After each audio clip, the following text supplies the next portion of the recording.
Atletico মাদ্রিদের হয়ে এই মৌসুমে কয়েকটি বাজে মুহূর্ত কাটিয়েছেন, তবুও জান ওব্লাক নিয়মিতভাবে তার সেরা পারফর্ম উপহার দিয়ে যাচ্ছেন।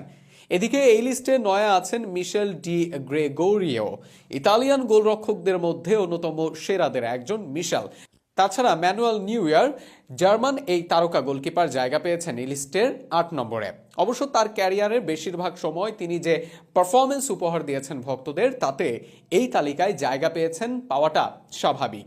যদিও পা ভাঙার পর চলতি মৌসুমে আর মাঠে নামা হয়নি এই তারকার, তবুও তাকে সুপার কিপার খেতাব দেন অনেকেই। এদিকে এই তালিকার সাথে জায়গা পেয়েছেন সেলেসাও সুপারস্টার অ্যাডারসন। যদিও শর্ট স্টপিং এর ক্ষেত্রে অ্যাডারসন সেরা গোলরক্ষক নন, তবে ম্যানচেস্টার সিটিতে পেপ গার্দিওলার সিস্টেমের সঙ্গে তার চেয়ে ভালো কোনো গোলরক্ষক নেই। সময়ের সেরা গোলকিপারের দৌড়ে অ্যাডারসনের পরে এই তালিকায় জায়গা পেয়েছেন স্প্যানিশ তারকা গোলকিপার